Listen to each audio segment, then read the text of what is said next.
ভগবান শ্রীকৃষ্ণের চরিত্র, ভগবান রামজির চরিত্র, মুখ্য যে তিনারা যে লীলা করে গেছেন, দুটো লীলাতেই কিন্তু তিনারা আমাদের দেখিয়ে গেছেন এই সংসারে ওই कोई तन दुखी कोई मन दुखी कोई धन बिन रहते उदास थोड़े थोड़े सब दुखी सुखी हरि को दास। এই সংসারে ভগবানও যে এসেছিলেন তিনিও কিন্তু কি দেখুন তিনাকে কি কি সহ্য করতে হয়েছিল, তিনাকে বনবাসে যেতে হয়েছিল, তিনাকে ছোটবেলায় ভগবান শ্রীকৃষ্ণ জন্মেছিলেন তো কোথায় জন্মেছিলেন? জেলখানায়, কারাগারে জন্ম হয়েছিলেন। কোথায়? কারাগারে। আমাদের উপর তো তবু এত অত্যাচার হয় না, লুকিয়ে লুকিয়ে কারাগারে জন্ম হয়েছিল। তার আগে থেকে মৃত্যুর যে সংকল্প সবকিছু তৈরি করা হয়েছিল, অষ্টম গর্ভের শিশুকেই মারা হবে, সে জন্মায়নি তার আগে থেকে তার নির্ধারিত হয়ে গেছে। এবার চিন্তা করে দেখুন, ভগবান শ্রীকৃষ্ণকেও মারার জন্যে যিনি সমস্ত সৃষ্টিকে রচনা করেছেন, অসুর থেকে মানব থেকে দেবতা থেকে সবাইকে তিনি সৃষ্টি করেছেন, কিন্তু লীলায় যখন তিনি প্রবেশ করছেন দেখুন তিনি নিজেকেও কিন্তু সেই দুঃখ কষ্টের মধ্যে দিয়ে পুরো লীলাটায় তিনি করে গেছেন। ভগবান রাম শেষ পর্যন্ত তিনার জীবনে কি সুখ ছিল? সুখ ছিল বলুন তো? এতদিন তো বনবাসে কাটালেন, যুদ্ধ এটা সেটা করলেন, করে যখন তিনি ফিরে আসার পরেও কি তিনার জীবনে সুখ ছিল? যেহেতু সীতাকে নিয়ে চলে গেছিল, সেই নিয়েও তিনার কোনো সময় সুখ ছিল না। ভাবুন, রাজ্য অভিষেক হবে সকালে, রাত্রে পিতা বলছে সকালে বনবাসে যেতে হবে। রাজ্য অভিষেক কখন হবে? সকালবেলা, কিন্তু পিতা কখন যেতে বলছে বনবাসে? রাত্রিবেলা। পিতা কি বলছেন? যে সকাল হলেই যেন তুমি বনবাসে চলে যাও। কত বছরের জন্যে? 14 বছরের জন্য। ভাবুন, যিনি পুরো রাজ্য প্রাপ্তির হবে, অভিষেক হবে, তার কিছু সময় আগে তিনাকে বলা হচ্ছে জঙ্গলে বনবাসে যাও। ভগবান শ্রীকৃষ্ণের চরিত্রে তো প্রত্যেকটা সময়ে হওয়া থেকে শুরু করে যখন বৃন্দাবনে নিয়ে গেলেন, গোকুলে ঝড় বৃষ্টি, যমুনা ফুলে উঠছে যেন ডুবিয়ে নেবে। ভগবানের চরিত্র যদি একবার ভেবে দেখেন, আমরা অনেক ভগবানের থেকে ভালো আছি।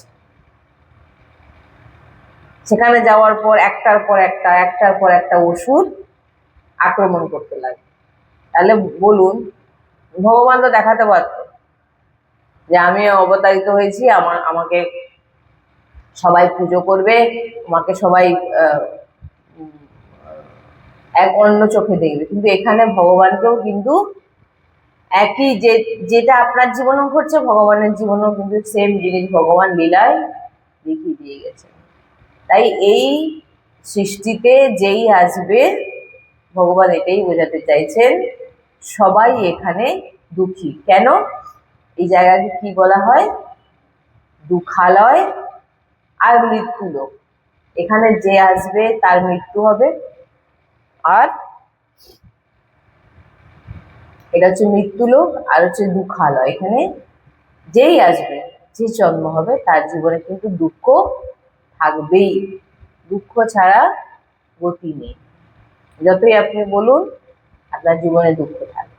কেন না? এটা ভগবানের জীবনেও আমরা যদি দেখি তো, আর আপনি যদি ভক্ত চরিত্রও দেখেন, প্রত্যেকটা ভক্তের চরিত্রের মধ্যে দেখবেন আপনি কত না কত যন্ত্রণা ভক্তের চরিত্রে আছে। একটা ভক্তের চরিত্র আপনি আমাকে দেখাতে পারবেন যে ভক্তের জীবনে দুঃখ নেই, কষ্ট নেই, ভক্ত মানে ভালোভাবে একদম ভজন করে চলে গেছেন। মীরাবাইকে কি বলা হয়েছিল? চরিত্রহীন। নামদাসজি, কুম্ভন দাসজি, হরিদাস ঠাকুর, এমন কত ভক্ত আছে যে যিনারা থাকা অবস্থায় কেউ তিনাদের মর্ম দেয়নি, কিন্তু আজকে তিনারা যখনই নেই, আমরা দেখুন তিনার কথা ভাবি কি ভাবি না? ভাবি তো। যখন মীরাবাই ছিলেন তখন মীরাবাইকে কেউ সম্মান দিয়েছিলেন? চরিত্রহীন, কত খারাপ, কত কিছু, কত অত্যাচার, আমরা কি জানি মীরাবাই সম্পর্কে? মীরাবাইয়ের যখন লীলা খুঁজে চরিত্র পড়বেন তখন জানতে পারবেন যে মীরাবাইয়ের সঙ্গে কি কি করা হয়েছিল।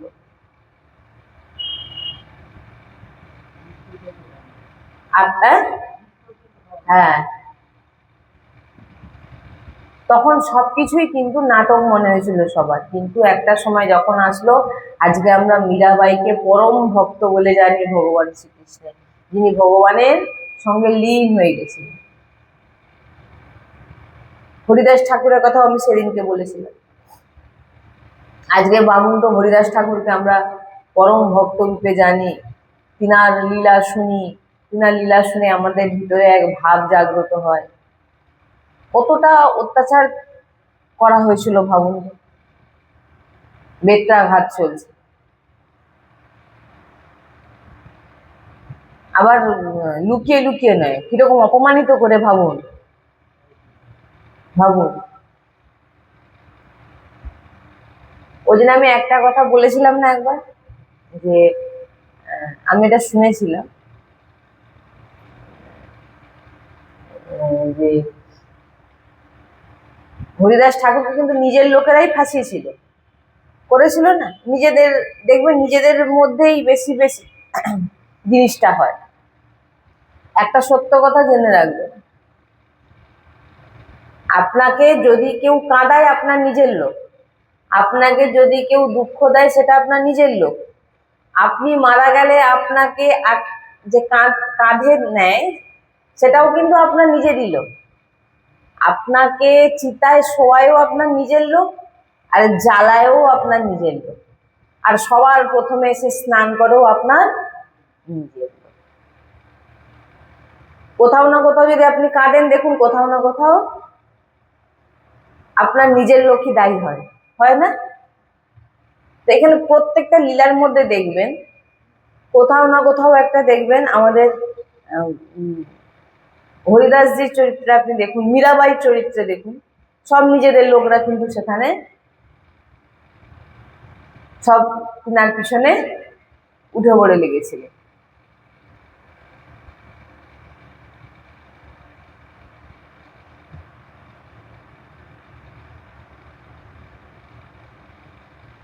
তাই যখন বেত্রাঘাত হচ্ছে তখন হরিদাসজি কি বলছেন, যে ভগবান ওদেরকে ক্ষমা করে দাও, ওরা জানে না ওরা কি করছে। আজকে ভাবুন তো, যখন আমরা হরিদাসজির ওপর যে হয়েছিল যা কিছু যখন শুনি, তখন আমাদের ভিতরে কি ভাবনা যায়, কিরকম লাগে বলুন তো শুনতে। তাই তার মানেটা আমি এটাই বোঝাতে চাইছি যে এই সংসারে সবাই দুঃখী, প্রত্যেকে দুঃখী, সে যে যত বড় লোক হোক, কোথাও না কোথাও তার কোনো না কোনো দুঃখ তার লুকিয়েই থাকে। তাই এই দুঃখ থেকে বাঁচার একটি মাত্র উপায় হচ্ছে, বাঁচা যায় না তবু লাস্টে আমরা কি বললাম, कोई तन दुखी कोई मन दुखी कोई धन बिन रहते उदास, थोड़े थोड़े सब दुखी সুখী হরি কো দাস। সুখী তাহলে কে? হরির দাস। তাই আমাদেরকে কি হতে হবে? ভগবানের দাস হতে হবে। আর এই সংসার থেকে, দুঃখ থেকে বাঁচতে আপনি পারবেন না, দুঃখ আপনার পিছন ছাড়বে না, কিন্তু যদি আপনি ভগবানের শরণাপন্ন হন তখন আপনি কি হবে? আপনি জিনিসটাকে, যেমন হরিদাসজির মতো, হরিদাস ঠাকুরের মতো, আমরা সব জিনিসকে আমরা ভগবানের বিধানকে, ভগবান যেটা আমার জন্য করেছে সেটা সঠিক বিধান, ভগবান আমার জন্য যা কিছু করছে সব ঠিক করছে, এইটা আমরা তখন বুঝতে পারবো। আর যখনই ভগবানের শরণাপন্ন না হব, ততক্ষণ কিন্তু আমাদের ভিতরে এটা মনে হবে যে ভগবান কেন আমার সঙ্গে এটা করছেন, বা আমার জীবনে কেন এটা দুঃখ। কিন্তু যখন দাস হয়ে যাবে, তখন আপনার ভাবনায় কি আসবে, যে ভগবানের বিধান আমার সঙ্গে যেটাই হচ্ছে সেটাই ভালো হচ্ছে, আর এইটা ভেবেই আপনি খুশি থাকবেন। এই জন্য বলছেন যে সুখী হরি কো দাস। হরি হরি হরি ভক্তের ওপর যে যতভাবেই প্রহার করুক না কেন, সে কিন্তু সবসময় প্রসন্ন থাকে, খুশি থাকে। কেন? সে জানে যে আমার ভগবান আমার জন্যে, আমার বিধানে যেটাই লিখেছেন সেটাই আমার জন্যে ঠিক।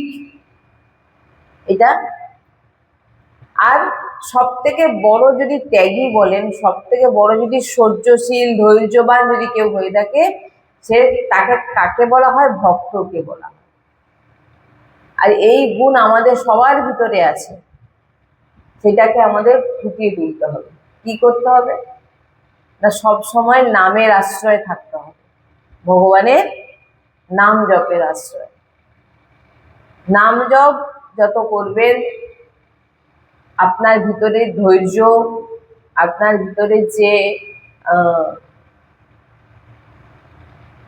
সহ্য করার ক্ষমতা, বা ধরুন প্রসন্নতা থাকার, একটা কিছু হলো সেইটাকে আমরা ধরে রেখে না রেখে এগিয়ে যাওয়া, মানে যা হয়েছে ভগবান আমার জন্য ঠিক করেছে, এইটা ভেবে নিজে ভুলে গিয়ে ভজন মার্গে এগিয়ে যাওয়া,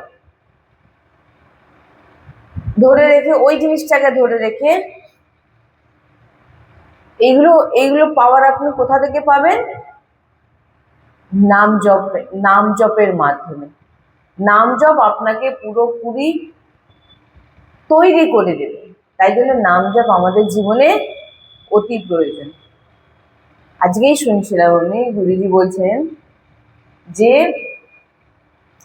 এমন নাম জপ প্রত্যেকের দরকার, যে যেভাবেই করুক, মালায় করুক, জিহ্বায় করুক, কাউন্টারে করুক, যে যেভাবে করুক, নাম জপই আপনাকে এই লোকে আর পরলোকে সব জায়গার নামই আপনাকে পার করবে।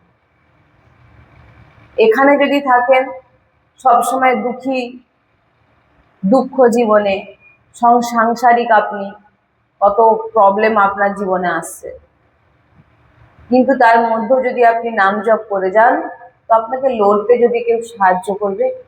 আজকেই আমি শুনছিলাম যে 24 ঘন্টায় 24 মিনিট যদি কেউ নাম জপ করে,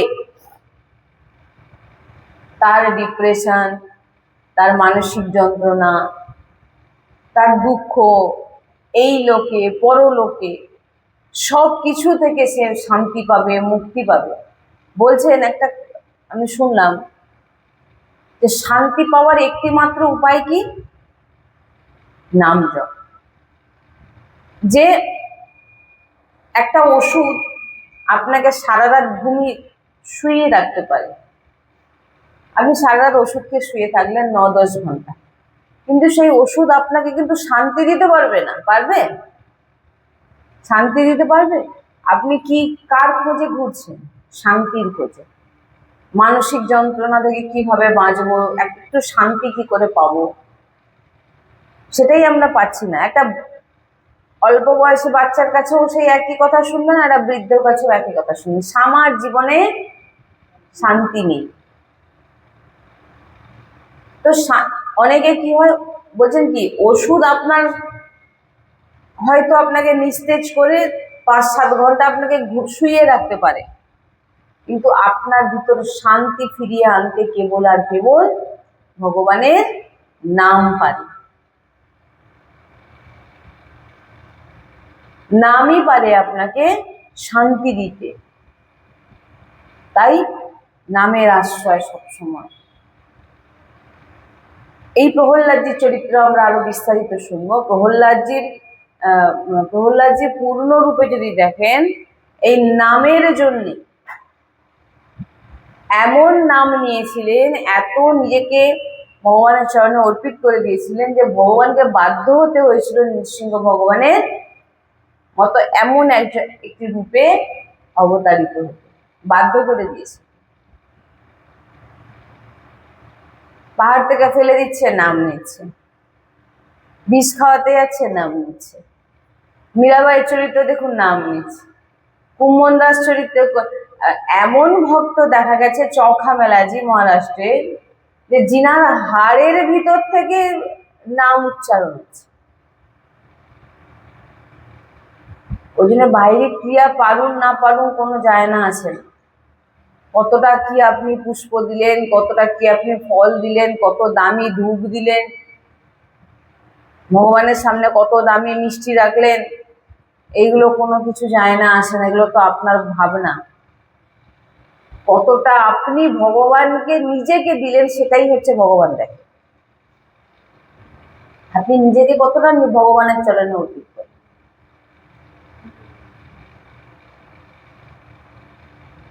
যতই আপনি পুজো করুন আর মনের ভিতরে যদি কূটনৈতিক পুষে রাখেন, তাহলে কিন্তু কোনো লাভ নেই।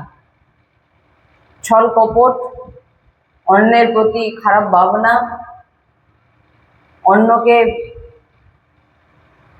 মুঝমে রাম তুঝমে রাম জগ মে রাম সমায়া, পুরো সৃষ্টি ভগবান বিরাজমান সৃষ্টি। আপনি যাকেই দেখছেন আপনার সামনে আপনার ইষ্ট দাঁড়িয়ে আছে। কার উপরে রাগ করবেন, কার উপরে গালাগালি করবেন, বা কাকেই বা আপনি খারাপ চোখে দেখবেন, বা কাকেই বা অভিশাপ দেবেন, আপনার সামনে কে দাঁড়িয়ে আছে? আপনার ইষ্টই দাঁড়িয়ে আছেন। কারণ আমরাই বলি সবার ভিতরে ভগবান বিরাজমান, কিন্তু আমার সামনে হয়তো আমার বৌমা দাঁড়িয়ে আছে, তার ভিতরে ভগবান নেই। বৌমা, তার ভিতরে ভগবান নেই। ধরুন দাঁড়িয়ে আছে আমার একটা বাইরের কেউ লোক, নিজের নয়, তার ভিতরে ভগবান নেই, আর সবার ভিতরে থাকবে না। মুঝমে রাম তুঝমে রাম জগ মে রাম সমায়া, সবার মধ্যে ভগবান বিরাজমান।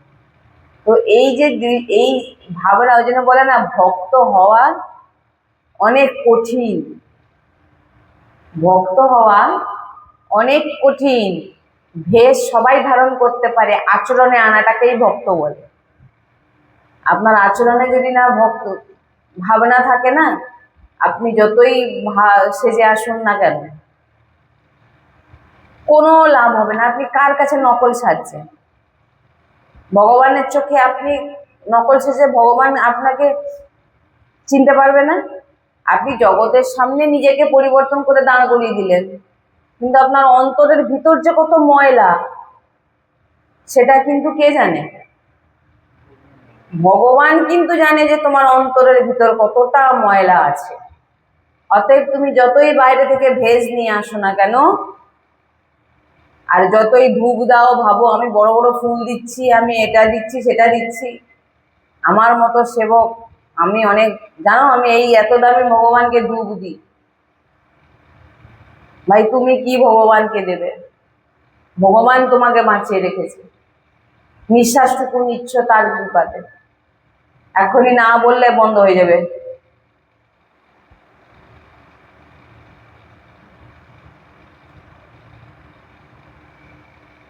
না আমার সেবা পুজো অনেক বাকি আছে, ঘরের কাউকে খেতে না দিলাম, না দেখলাম না, পুজোতে লাগিয়ে নিজেকে পুজোতে ব্যস্ত রেখে দিলাম। দাঁড়াও দাঁড়াও দাঁড়াও, আমার এখন সেবা পুজো বাকি আছে, এইটা আমাকে করতে হবে, আমাকে এটা ওটা করতে হবে।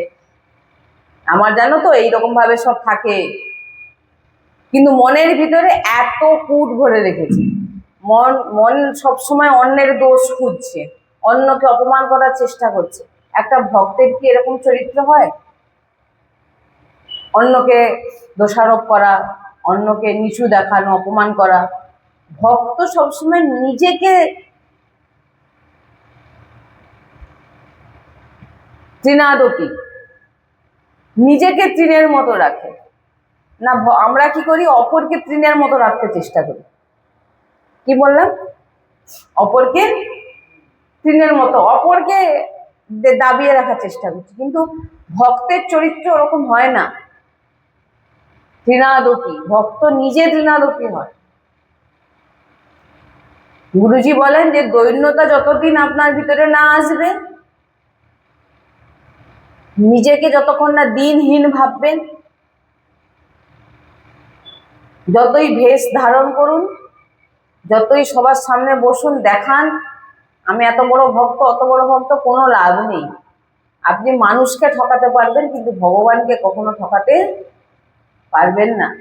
ভগবান আপনাকে কোনো না কোনো ভাবে ঠিক বুঝিয়ে দেবেন তোমার রাস্তা ভুল, কিন্তু তুমি যদি ধরতে পারো তাহলে ভালো, নাহলে সবসময় মানুষদেরকে পিছনে লেগে আছো, জ্বালাচ্ছ, তাকে গালাগালি করছো, ভাষা বলছো, অপমান করছো, তার খারাপ চাইছো, আপনার কথা ভগবান শুনবে? আর এদিকে ভগবানকে দামি ধূপকাঠি দিচ্ছ, ফল এনে দিচ্ছ, আর সবার সামনে এমন সেজে যাচ্ছে যে আমি কত বড় ভক্ত, কিন্তু অন্তরে কিন্তু এরকম ভাবনা। আপনাদেরই বলে দিন যে আপনাদের উপর ভগবান প্রসন্ন হবে না হবে না। ভগবান কি বলছেন? ভাবকা ভুকা হুমে, আমার কোনো কিছুর প্রয়োজন নেই, আমার শুধু তোমার কাছে ভাবের প্রয়োজন। সবার মধ্যে ভগবানকে দেখো, মুঝবে রাম তুঝবে রাম জগমে রাম সমায়া, সবার মধ্যে ভগবান বিরাজমান, এইটা তুমি দেখো, নিচে দিন হও, তবেই তুমি আমাকে প্রাপ্তি করবে। নাহলে আপনি বলুন ভগবান আপনার মনের ভিতরে কেউ কি আছে না আছে আপনি অন্যের কাছে লুকিয়ে দিলেন, কিন্তু ভগবান তো আপনার ভিতরে কি চলছে সেটা বুঝতে পারবেন, তার কাছে পারবেন? পারবেন কি লোকাতে? পারবেন না। ভগবানের কাছে কিছু লুকানো যায় না।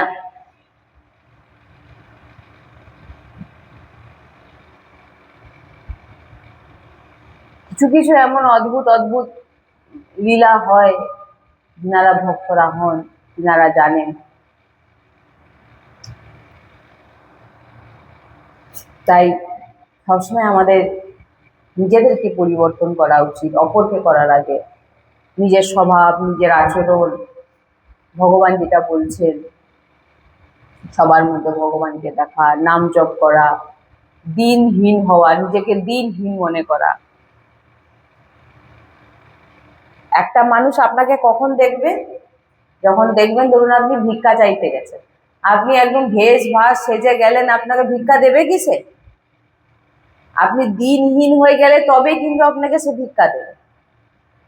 এরকম ভগবানের কাছে যখন আপনি দাঁড়াবেন তখন সেখানে আপনাকে দিন হয়ে যেতে হবে, তৃণ হয়ে যেতে হবে। তৃণ, যার উপরে হেঁটে চলে গেলেও সে কোনো কথা বলে না। গাছ, গাছের মতো হতে হবে, যাকে কেটে ফেললেও ঢিল ছুঁড়ে তার ফল পাড়ছেন, ফুল ছিঁড়ে নিচ্ছেন, কেটে ফেলছেন, কোনোদিন কিছু বলে না। নদী কখনো আপনাকে বলে? এই জন্য বলছেন নদীর মতো হতে শিখুন, গাছের মতো হতে শিখুন, ঘাসের মতো হতে শিখুন, ওদের দেখে শিখুন।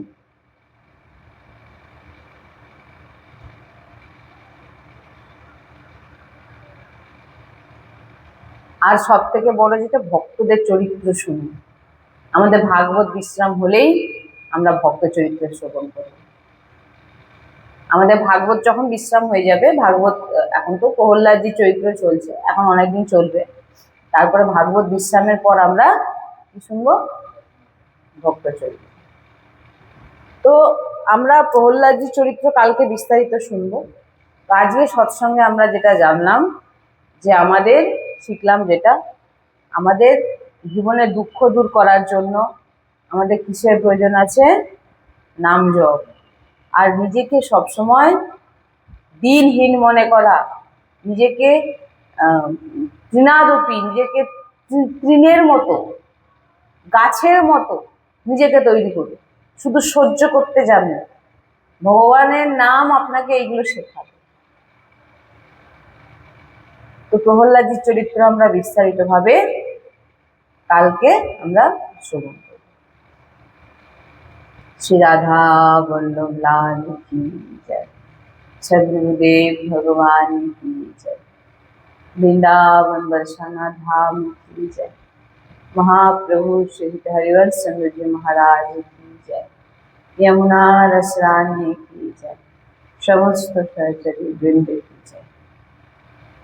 जय जय श्री राधेश्याम, जय जय श्री राधेश्याम, जय जय श्री राधेश्याम, जय जय श्री हरिवंश, श्री हरिवंश। राधे राधे राधे राधे राधे राधे राधे राधे भगवान की जय, भगवान की जय, भगवान की जय, जय जय श्री